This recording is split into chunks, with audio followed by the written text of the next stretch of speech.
Bienvenue sur Audaria Vision, un podcast sur la sagesse et les textes sacrés de l'Inde.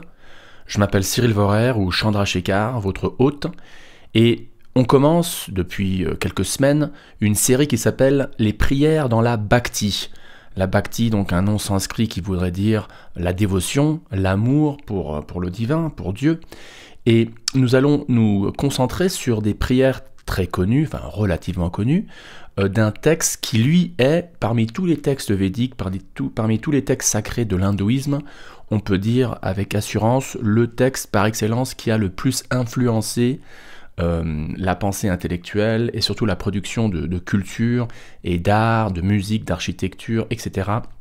dans toute l'Asie du Sud et bien sûr dans l'Inde. Et là, je parle donc d'un texte qui s'appelle le Srimad Bhagavatam ou le Bhagavad Purana, qui se considère lui-même comme étant le fruit mûr de tous les textes védiques. Et donc là, on est au premier chant, chapitre 8, où il y a des prières très connues, comme je l'ai dit, ou relativement connues. Là, je dis relativement connues parce que dans le monde occidental, l'hindouisme est encore très très peu connu. Par contre, si vous allez en Inde et vous parlez de la Bhagavad Purana, tout le monde connaît, quoi. Donc c'est relatif. Le chapitre 8 du premier chant s'appelle les prières de la reine Kunti. La reine Kunti, donc la mère des 5 héros de la grande épopée, le Mahabharata, Arjuna, etc. Et là, donc, elle offre des prières à Vishnu ou à Krishna. Et dans le verset 20, elle dit la chose suivante. Toi-même, tu descends pour propager la science transcendantale du service de dévotion dans le cœur des transcendantalistes avancés et des spéculateurs mentaux qui sont purifiés en étant capables de discriminer entre la matière et l'esprit. Comment, alors, pouvons-nous, nous les femmes, te connaître parfaitement ? Je tire la traduction de A.C. Bhaktivedanta Swami Srila Prabhupada, dont sa traduction est celle qui est la plus lue et traduite dans d'autres langues dans le monde entier. Donc là, on va décortiquer ce verset en faisant référence à d'autres textes sacrés de l'Inde, en particulier le texte vraiment par excellence de toutes les traditions hindoues et yogiques, notamment la Bhagavad Gita. Donc commençons au commencement. Kunti donc dit toi-même, alors déjà toi-même, là donc, comme on a dit la dernière fois, on est dans un contexte de personnalisme. On est dans un contexte où le divin est non seulement perçu comme étant une énergie, une sorte de conscience non localisée, omniprésente, le Brahman, hein, un terme très connu, le Brahman, l'esprit, oui, l'énergie spirituelle, mais non seulement conçu comme ça, mais le divin est conçu comme une personne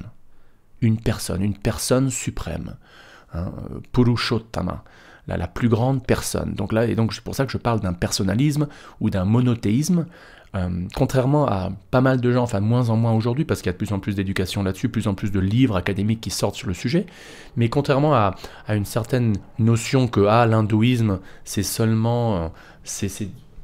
Non, je prends un verre d'eau, c'est seulement du polythéisme, ou alors c'est du polythéisme qui en fait renvoie à un monisme, à un non-dualisme, où ultimement tout est un, on est tous brahman, on est tous l'esprit avec un grand E, et il n'y a aucune distinction entre l'âme individuelle et Dieu.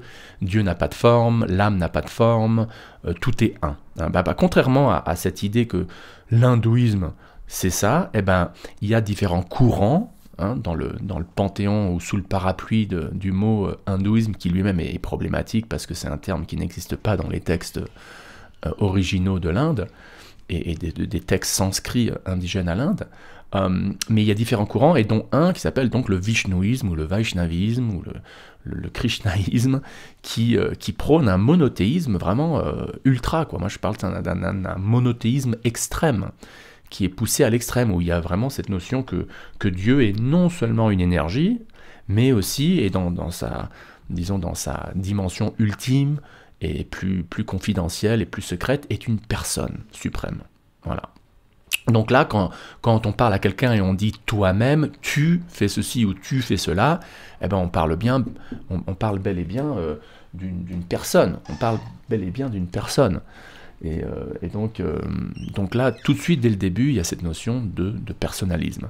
Donc toi-même, Kunti dit, toi-même, tu descends pour propager la science transcendantale du service de dévotion dans le cœur des transcendantalistes avancés et des spéculateurs mentaux. Donc cette notion de descendre, là, ça fait appel à la théorie de l'avatar. La théorie de l'avatar, l'idée que Dieu non seulement existe, disons, dans son royaume, au paradis, comme les chrétiens disent, mais il peut, et en effet, il descend dans le monde même qu'il crée. Il descend dans le monde matériel qu'il crée. Comme par exemple la venue du Christ, c'est un peu cette notion d'avatar, quoi. C'est le Dieu incarné qui descend en chair et en os pour aider les âmes de ce monde. Eh bien, dans la notion d'avatar qu'on trouve dans l'hindouisme, c'est similaire, sauf qu'il n'y a pas d'incarnation au niveau charnel. C'est-à-dire que les avatars qui descendent en ce monde ont tous une forme, mais une forme spirituelle, entièrement spirituelle, et non pas matérielle. En d'autres mots, ce n'est pas des âmes qui sont recouvertes d'un corps matériel comme nous. Hein. Vous qui m'écoutez en ce moment-là, je dirais qu'il y a 99,99999, il y a 100% en fait, de chances que vous êtes des âmes incarnées, des âmes dans un corps matériel fait de matière. On est d'accord. Or, l'idée qu'on trouve dans la Bhagavad Purana, c'est que Dieu a une forme transcendantale, a une forme 100% spirituelle. Donc il y a une forme, mais une forme spirituelle où il n'y a aucune différence entre l'âme et le corps de Dieu. C'est-à-dire, les ongles de Dieu sont aussi spirituels que son âme. Tout dans le corps de Dieu est spirituel. Et donc il y a cette notion de Satchit Ananda Vigraha. Le mot Vigraha veut dire forme, et donc une forme qui est faite de sat, donc de vérité, de vérité, de chit, de pleine connaissance, et de ananda, de pleine joie. Un corps fait d'éternité, de connaissance et de joie. Et nous en tant qu'âme, chaque âme est aussi Satchitananda Vigraha. Sauf que nous, contrairement à Dieu, on est dans ce cycle de samsara, le cycle des naissances et des morts, et on est là à se réincarner corps après corps après corps, et donc on est bel et bien des almas con carne, comme un de mes précepteurs spirituels, Dr. Howard Resnick, ou Hridayananda Goswami dit en rigolant, nous sommes des almas con carne. Il y a une préparation au Mexique qui s'appelle chili con carne, et donc nous on est des almas con carne. Par contre, Dieu lui-même, selon la Bhagavad Purana, selon cette théologie personnaliste de l'Inde, Dieu a une forme, mais une forme transcendantale ou spirituelle. Et donc elle descend. Ce Dieu descend occasionnellement. Et là, je crois que c'est important de citer la Bhagavad Gita où Krishna dit à Arjuna Yada yada hi dharmasya glanir bhavati bharata adbhyutanam adharmasya tadatmadam jamyaham paritranaya sadhunam vinashaya chaduskritam dharma samstapanartaya sambhavami yuge yuge. Que je descends moi-même dans ma forme originelle, occasionnellement, d'âge en âge, je descends dans ce monde matériel pour rétablir le dharma et réduire la dharma, etc. Donc, voilà, Kunti, en revenant à notre prière, Kunti dit, tu descends pour propager la science transcendante. Tu descends. Donc cette notion de descente. Avatar, d'ailleurs, le mot avatar veut dire Tara Ava, c'est-à-dire il y a une descente carrément qui descend dans ce monde, qui descend dans ce monde, une descente divine dans ce monde. Et donc Kunti fait l'écho de cette notion. Tu descends, et tu descends pourquoi ? Eh bien, comme je viens de citer ce verset très important de la Bhagavad Gita, où Dieu dit qu'il descend en ce monde pour rétablir le dharma, là, Kunti dit plus ou moins la même chose. Elle dit, tu descends pour propager la science transcendantale du service de dévotion. Alors, qu'est-ce que c'est que le service de dévotion ? C'est une traduction du mot bhakti. Bhakti, donc le bhakti, comme on a vu au tout début, la bhakti veut dire la dévotion. La dévotion à un Dieu personnel. Et la dévotion qu'un Dieu personnel a pour une âme, ou pour les âmes aussi. C'est pas un sens unique. Il y a deux voies, quoi. Il y a l'amour que Dieu donne aux âmes et a pour les âmes, et l'amour que les âmes montrent à Dieu.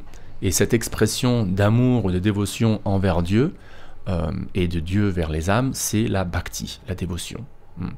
Et cette science, on peut dire, c'est considéré comme une science parce que, en tout cas à notre état conditionné, il y a l'idée qu'il y a une certaine pratique qu'une âme peut mettre en marche, une pratique spirituelle, une pratique quotidienne. En sanskrit, on appelle ça une sadhana, par le biais de laquelle l'âme se purifie, l'âme se reconnecte à Dieu, l'âme transcende les qualités matérielles et l'asservissement à la matière, et ultimement se libère du cycle des naissances et des morts, et réanime son amour latent, son amour endormi pour Dieu, et retourne à Dieu pour l'éternité.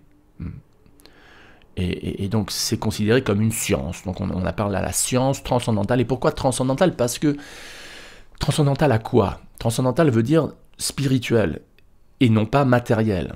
Donc il y a cette notion, encore une fois dans la théologie indienne, que d'un côté il y a, disons, le matériel qui est géré, comme on le verra dans un autre podcast, par les trois gunas, les trois qualités de la nature matérielle, sattva, rajas et tamas, qui influencent tous et tout en ce monde, et donc qui conditionnent tout et tous à la matière.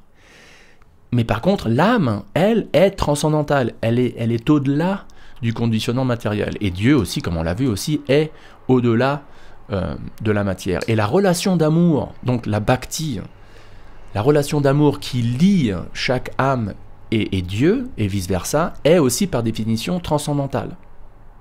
Donc, Kunti dit à Dieu, directement, elle dit « Tu descends en ce monde pour propager la science transcendantale du service de dévotion.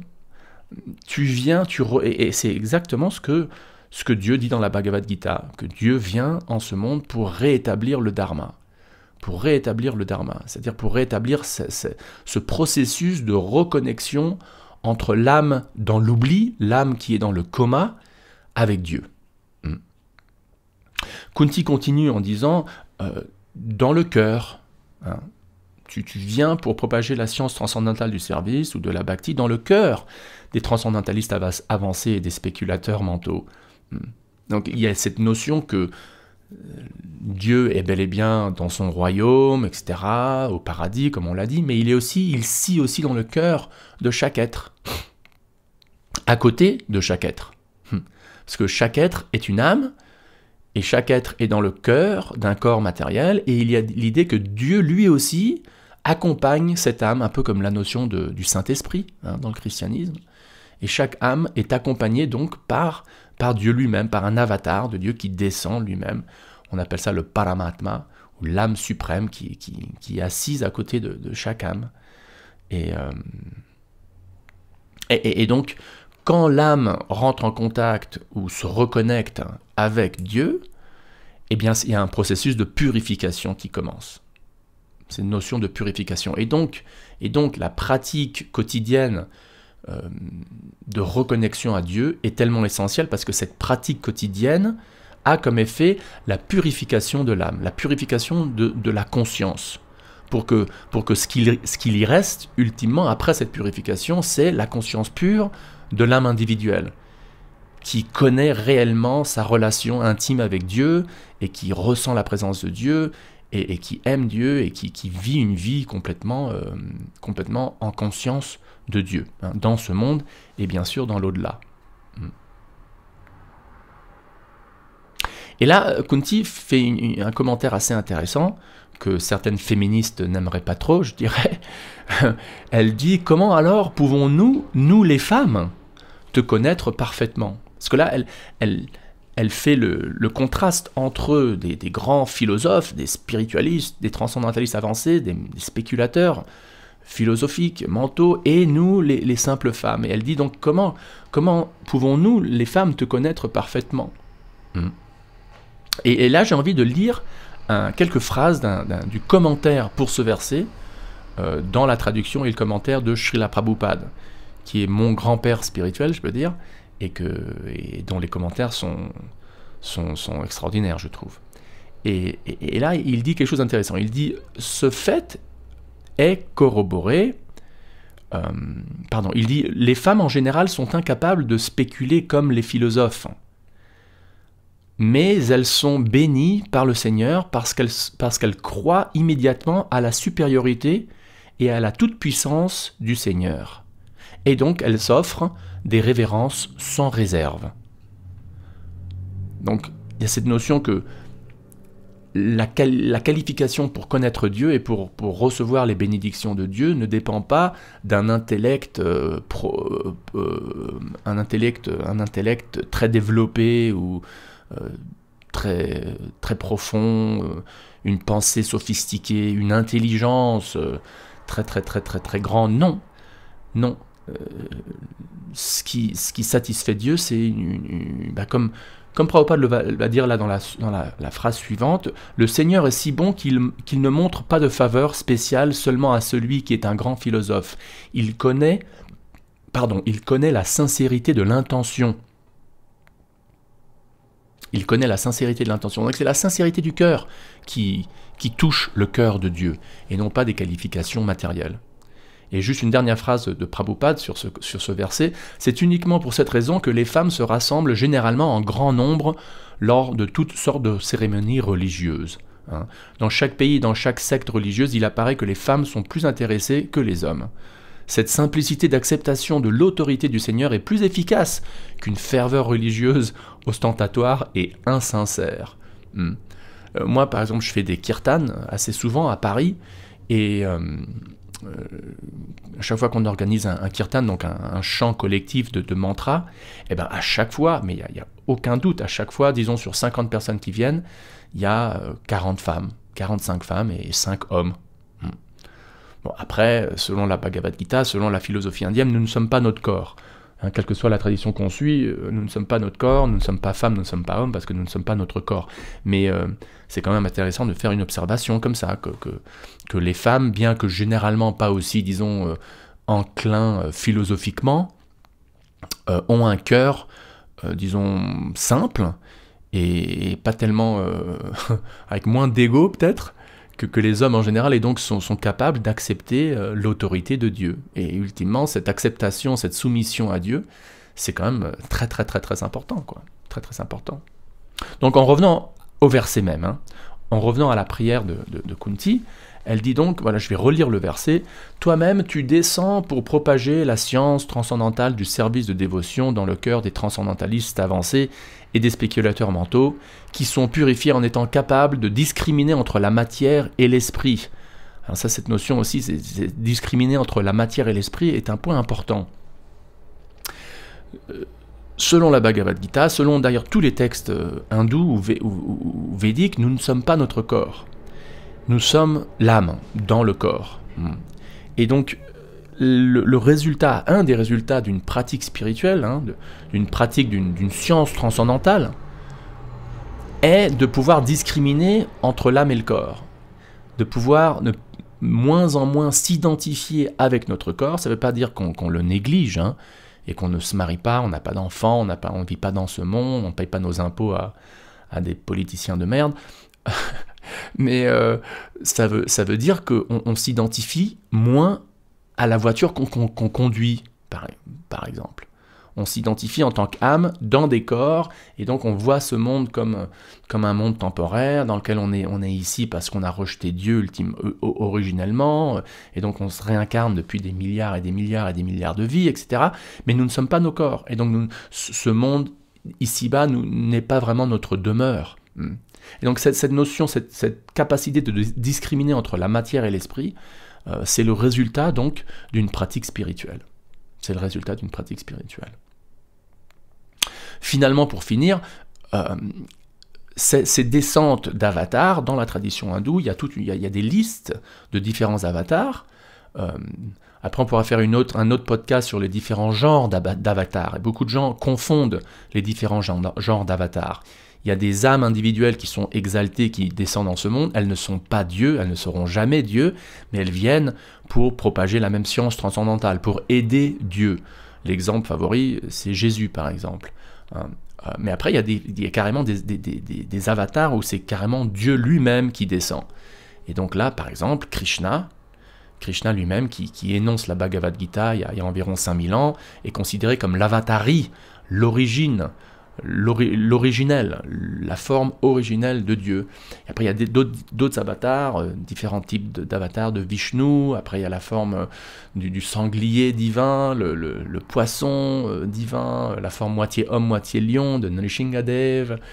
Et selon la tradition du Vaishnavisme Gaudiya, à laquelle moi j'appartiens, il y a l'acceptation que Dieu est lui-même descendu il y a environ 500 ans, en 1486, sous sa forme du Seigneur Chaitanya Mahaprabhu, qui est apparu en 1486 au Bengale de l'Ouest, et qui a joué le rôle parfait, selon les biographies, d'un dévot de Vishnu, d'un dévot de Krishna, d'un dévot de Dieu, bien qu'il était Dieu lui-même. Et c'est lui qui a propagé, qui a réanimé cette culture de bhakti, de dévotion, une renaissance de bhakti que les historiens notent, commençant environ au XVIe siècle, qui maintenant se traduit sous la forme des kirtans, des festivals de bhakti qui se passent dans tellement de studios de yoga et dans des temples, enfin dans le monde entier, dans le monde occidental en particulier, ce qui est très intéressant. Donc, teneur et portée de ce verset, rappelle-toi, ou comment est-ce que tu peux t'être inspiré, ou quelle est la signification pour toi dans ta vie pour ce verset? D'abord, tu peux avoir foi que la reine Kunti a raison quand elle parle d'un Dieu personnel, que Dieu est une personne. Donc ça c'est déjà bien, parce que tu peux te rappeler qu'il t'entend, il t'écoute, il est près de toi, il sait à quoi tu penses, il connaît tes problèmes, il connaît tes souffrances, il t'entend. Et aussi, voilà, tu peux être rassuré que non seulement il t'entend et tout, mais il est dans ton cœur, comme il le dit lui-même dans la Bhagavad Gita, je suis dans le cœur de chacun, au 18e chapitre, verset 61. Et que non seulement il est dans ton cœur, mais il descend en ce monde pour toi, en fait. Il descend en ce monde pour toi, pour t'aider à retourner à lui.